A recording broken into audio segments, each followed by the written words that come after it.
Hi, this is Dennis with Second Chance Tackle. I have an opportunity to work on one of the reels that Scott has sent in from his West Coast flea market finds.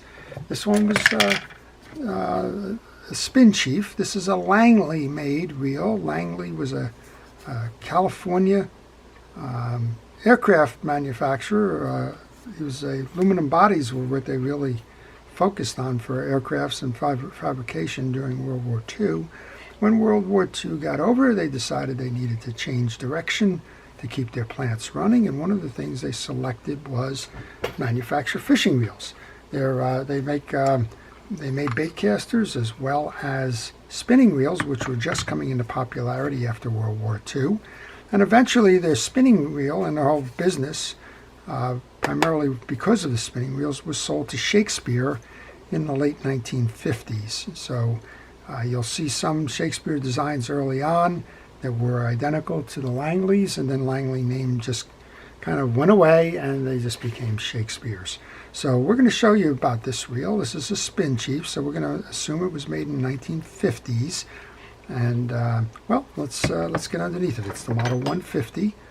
And I should tell you that although I don't have the schematic printed out, I did pull the schematic. It was available through Orca.org, which Orca is the old Reel Collector Association. And there's a wealth of information available to members. It doesn't cost that much to subscribe on an annual basis, and if you do like vintage fishing reels, then you might want to check that site out, and you may want to go ahead and join the organization. So we took 2 screws out. That's the only thing holding this side plate in. We can get that side plate off. And now you'll notice underneath it's relatively interesting. It's probably got a high gear ratio because that's one big gear there. And it's simple in many regards. It's got some old greases on it. We'll clean that up. We'll show you how to service this reel. So while we're doing that, I'm going to encourage you to subscribe to my channel if you like the art of fishing reel repair, if you like to learn about fishing reels and their histories, and if you just kind of enjoy watching this sort of stuff. Even if you don't do it yourself, the idea behind this channel is to teach you how to do it yourself, and then of course leave that option to you. So the adjuster knob comes off. You can remove the drag, and the drag's not much. There's one washer in there, one drag washer, one tension spring. That's about it for the drag. That's okay. And immediately you're going to notice, how do I get this rotor off? Well, that's kind of an interesting conundrum all by itself, but it starts inside here. And well, I'm going to take the handle off first. Usually if I start taking some of the other pieces off and I don't take the handle off, it becomes a little bit more difficult to remove that main gear later as we do the service. So we're going to remove the handle nut. And this is a good time to tell you, take pictures along the way, particularly on a reel you haven't worked on before, because if you do get in trouble, and trouble happens in a whole bunch of different ways, maybe you have to, maybe you're working on this, you have to put the reel down, you go take a phone call, you don't get back to this for a day or two, and then you start saying, well, where was I and where did this part go, and things like that. It's a whole lot easier to take the pictures at critical junctions, and as you take those pictures, well, you have a reference point should that ever happen. All right, the screw is out. This handle should come off. That was easy. And we're going to put all of those pieces into a parts tray. I use the back of a fast food container for that. And let's see what we can do now. We have some old grease in here. I'm going to wipe that down. I think this axle shaft is held on by a Carter pin. And it's kind of funny, as you do these things, you realize, well, that makes sense. This guy probably was an aircraft manufacturer. Let's remove that pin. Usually you can just walk that out.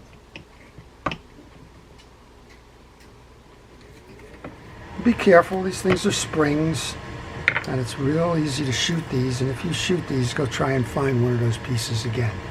I noticed as I took that out that the spring side of it was facing forward in the reel, and that's important to note because that back end is going to get close to that main gear, and if you put it in upside down, it may actually scrape the main gear.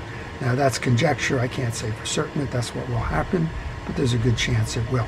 All right, With that removed, you should be able to pull this axle shaft up now.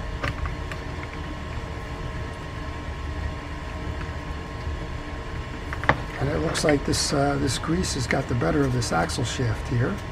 So we're just going to take a moment. We're going to just scrape all of this stuff down. I'm going to use some penetrating oil here. And a little scraper. Now, a lot of times I just use a screwdriver as the scraper. And I'm not really concerning myself too much with where the stuff is that I'm scraping off at the moment, where that's going, because we're going to clean the whole inside of the case anyway. And notice it's on both sides, so chances are that this one has been sitting for some time. Well, here's the thing I was talking about, the picture. This just fell out. I was fortunate enough to notice when I removed that handle that it fits in this little section here. So it's a bushing. Just be aware of it. If you find something on your table, that's a good way to go back to see just what's going on there. Let's see if that improved this at all, if I can walk this up now. Sometimes it's going to be a little tough, so here's a way to do that. You want to take your button again, put the button back on without the spool. I'm just guessing this stuff has been sitting here for quite some time. Use the button as a little lever. Just keep working it. There we go. All right, so we can see that this thing is sat for quite some time. There's quite a bit of old grease on here. And I'm just going to wipe that down. And this is probably a case where I need to use a 4-0 steel wool to get that old grease and junk off of there. Polish it up nicely. That's one of these things with these old reels. They didn't skimp on materials. The materials are often beautiful examples of the best available material in the market at the time. And remember, this is post-World War II. It's a mechanical era. We're not in digital yet. It's just as plastic polymers and that were starting to come out. So almost all of the fishing reels that were made at the time had metal bodies and high-quality pieces and parts that made them up. So it's no wonder that these things are still fishing. Well, I got cleaned on nicely. I can take this lever button off now. Put that in and put the piece back in. Next up then is your crosswind block. So notice that. I remember, but a picture would tell you, this is the bottom. And it's so easy to flip these over when you go to reassemble. I just had a comment come in on my channel where somebody was working on a reel. Said, gee, when I took my reel apart, it was working okay. I went to service, I followed your video, and now the reel does not turn forward. It only turns in reverse. Well, what can it be, right?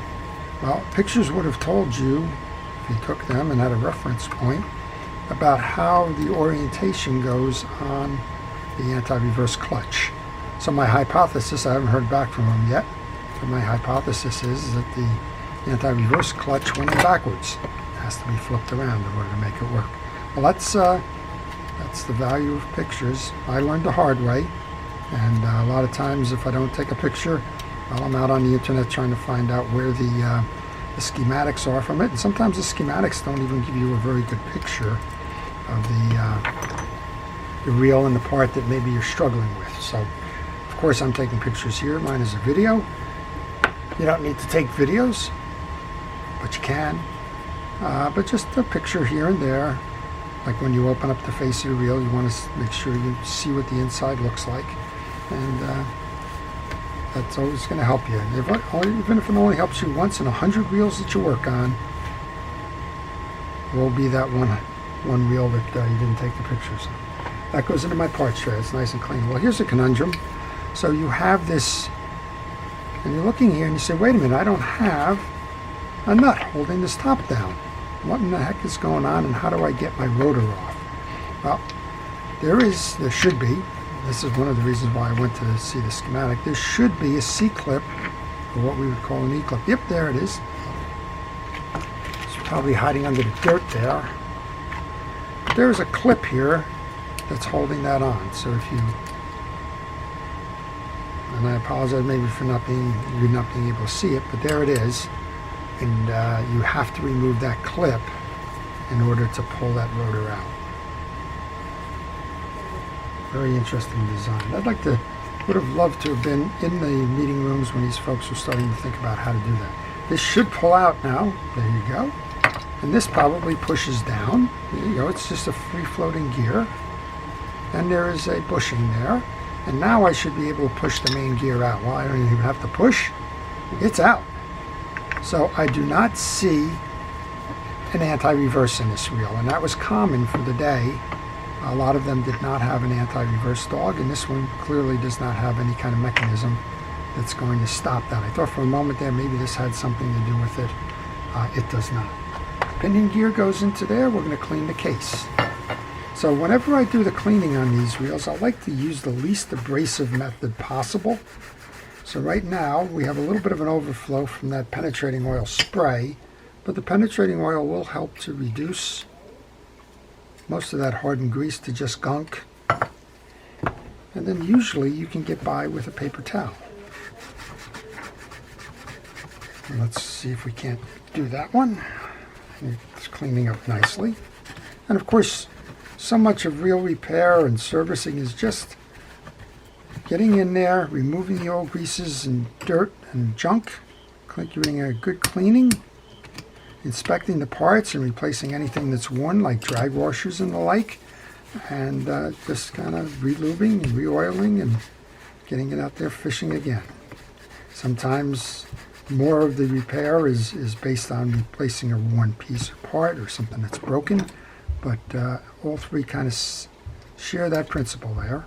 And if you get yourself in the habit of doing all of them in the time you're going to be working on your reel, then you're going to be better off for it, and that reel is going to last you a long time. I know some folks out there I wouldn't recommend that do reel service, and they're only going to fix a broken part. So if you come in and say, well, gee, my bail is broken, and that might be a broken bail spring or whatever, they're going to go and replace the bail spring. They're not going to service the reel. Well, I just find that a shame, first of all. And secondly, I think that they're doing the customer a disservice, because I can imagine, okay, you fix the bail spring, and customer takes it out, and the reel breaks, and in their mind, well, the reel was just serviced. Well, no, it wasn't just serviced. It was just had the bail spring replaced. So I always prefer to do the complete servicing. And of course, if you're doing this yourself, which is sort of the aim of this channel, you're going to do this about once a year, and it's going to take you about 20 minutes, 25 minutes. You know what? Spend the extra 2 or 3 minutes. Do it right. Enough of my philosophy. All right, this one's cleaned up nicely. There's a little bit of dirt I'm noticing inside the bushing. So let's just use a Q-tip to get that out. This body is about as clean as it's going to get. All right, on the back side of the main gear then, well, this one's nice. There's no scarring, nothing really ugly going on here at all. The front end we know has the dried grease. So again, we're going to scrape all the old greases off, and this stuff has really got some old grease in it. I use a screwdriver here, flat blade screwdriver for a scraper. I have a variety of tools that I use for scraping, but on a flat surface I like to use a flat bladed screwdriver. It seems to be the most effective, and it's multi-purpose. Just like we did with the body, I'm going to put some penetrating oil on there, try to loosen what's left. Go back to a softer cloth now, see if we can't wipe most of that away.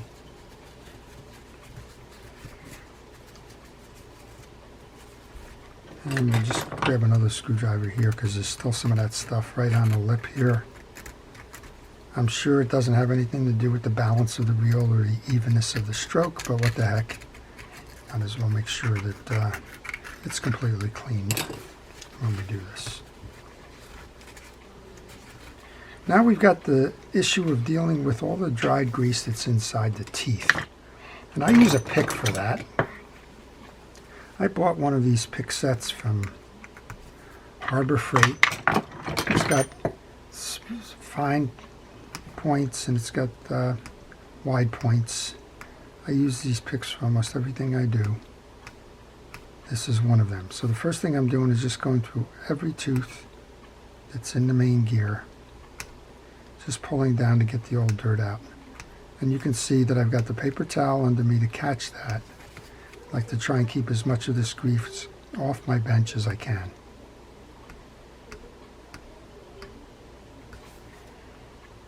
Almost done. When you first start, you take that first one and you think it's going to take you forever. It doesn't. You can pretty much get into a rhythm.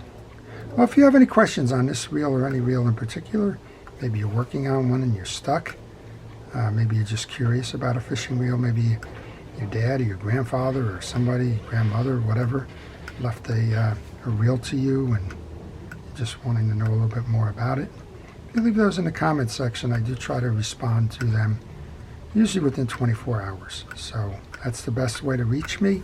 I know folks have tried calling, and I have to apologize if you do try calling. Well, that's a little bit harder to reach me because typically I'm in my shop and working on a reel or a video, and it's very hard to answer the phone, and then I get a bad reputation because the guy doesn't pick up his phone. Well, if you leave it in the comment section, I almost always will be able to get to you. Well, that's one nice clean main gear there, and it's, again, it's kind of a testimony to what we saw in the 50s. Look at this. This is an interesting one too. I didn't just notice that. It's conical. It's not a flat, round shape. It's conical. And that's an interesting design feature there. All right, so we have to reverse the process then to reassemble this reel. And I guess the first thing we're going to do is put this one back in. Let's just go ahead and drop that down in there. Then we know we have that bushing. That's next. And you want to get that lined up with the hole. And in this case, I think it makes sense to put the handle back on. Nice aluminum handle. What else would you expect from an aluminum manufacturer and fabricator? Yeah, Langley was an interesting one. You can find an awful lot of interesting stories and histories about the fishing reels if you care to look. For example, Zebco. I'm sure I've told this more than once. Zebco's claim to fame was that they were part of a oil field tooling company. The Zebco stood for Zero Hour Bomb Company. No, they didn't make bombs in the war, but the bomb itself was to extinguish oil rig fires. And well, they had their run, and they were contacted by a fellow who had the design for the spin fishing reel that were so famous for, the closed face Zebco. And well, they manufactured it for him, and eventually it became so popular they stopped making the other stuff. And they were out, I believe, in Tulsa, Oklahoma. All right, we got just a little bit more cleaning up on the pinion gear. I'm going to go ahead and put grease on that pinion gear. That's going to intersect with the main gear. Also going to make sure that the shaft on this is clean. Put that down.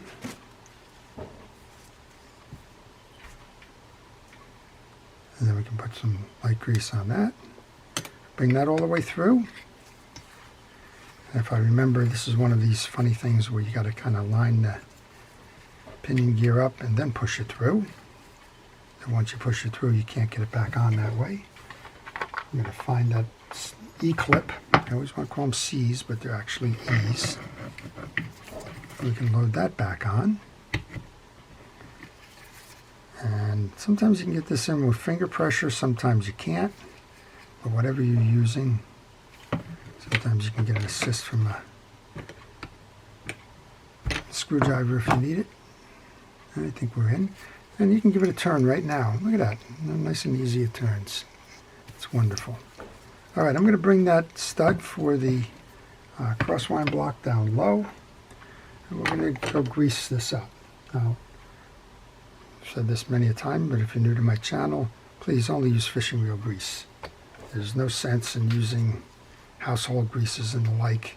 They're just not designed for fishing reels, and you're going to suffer in performance if you do decide to go with something else. It's just not made of the same viscosities and whatever other properties are in grease.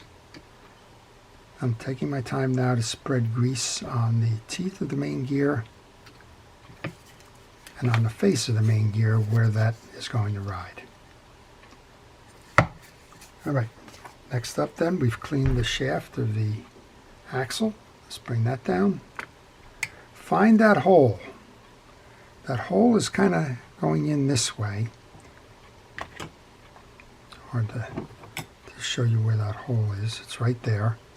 And that cotter pin that we took out has got to come in from the side. So always kind of fun to line these up. So do it right here. You can see I've got the hole of that pin is right there, and it's going to have to be over pretty much lined up with the hole here. So we're going to start this pin in the block. A real easy way to do this.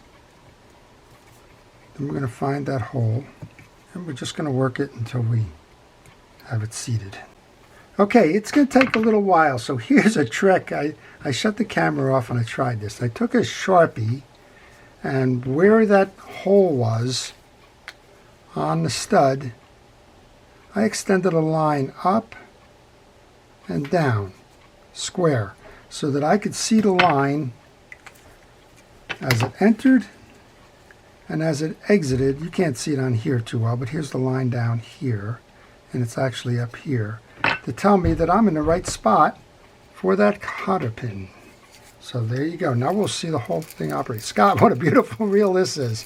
Wow, this kind of reminds me of the technology of a Mitchell 304. It's not got a lot of moving parts to it, but boy, those parts will move forever and ever, and they're smooth. And what would you expect? The company was an aircraft designer. You're not going to have a lot of loose tolerances and well, just ill-made parts on an aircraft. All right, we have the two screws that go here, one on each side. Go ahead and put those back.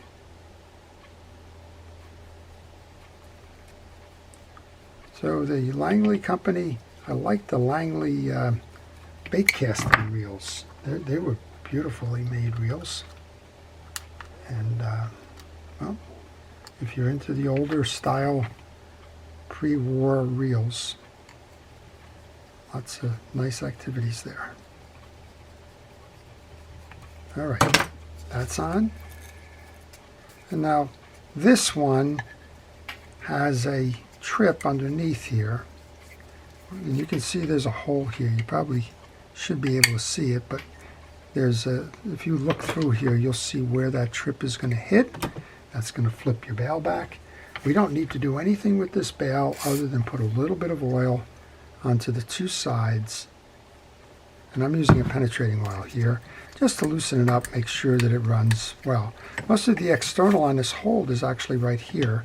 There's a spring right here that's actually holding the bail this way. You can see that there's a stud that's intersecting with that piece of metal. When you flip it over, it's at the high point, and then it's going to close down when it hits that trip ramp. It's just going to be enough to push it back and flip that bail back in the other direction.